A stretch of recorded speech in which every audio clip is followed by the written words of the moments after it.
লক্ষাধিক মানুষের সমাগমে শান্তিপূর্ণভাবে সম্পন্ন হলো টান্টুর ঐতিহাসিক উরুস মাহফিল।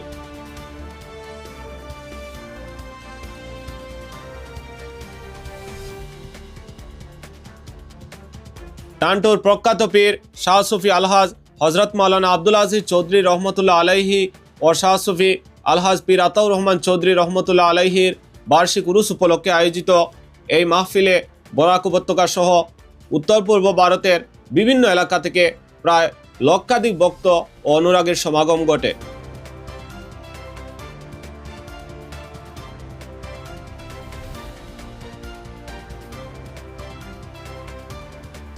সকাল ৮টা নাগাদ আহলে সুন্নাত ওয়াল জামাতের পতাকা উত্তোলনের মধ্য দিয়ে উরুস মাহফিলের আনুষ্ঠানিক সূচনা হয়। সারাদিন ধর্মীয় আলোচনা, মিলাদ ও দোয়ার মধ্য দিয়ে মাহফিল চলতে থাকে। বিকাল ৪টায় টান্টুর পীরজাদা মাওলানা আব্দুল বাসিত চৌধুরীর আখেরি মুনাজাতের মাধ্যমে উরুস মাহফিলের সমাপ্তি ঘোষণা করা হয়।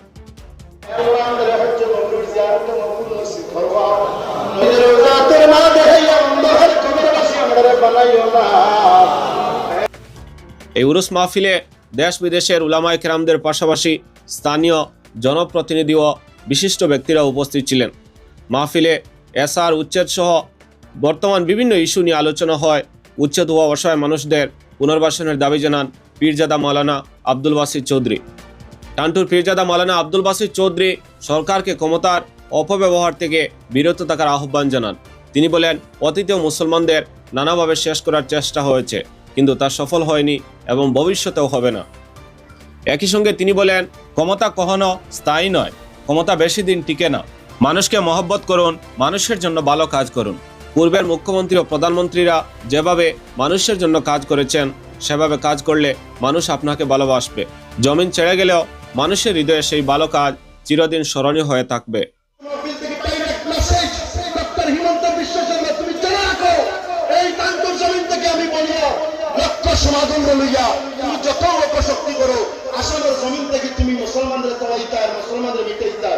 এই সমস্ত মুখ্যমন্ত্রী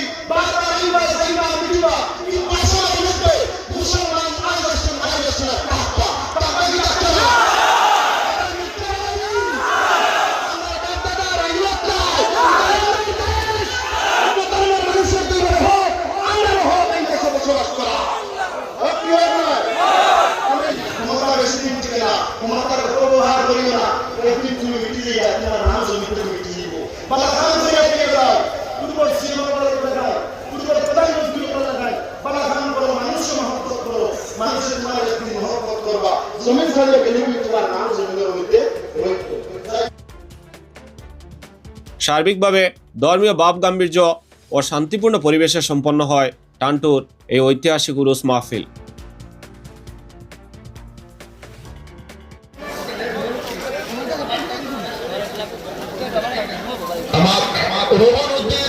আমার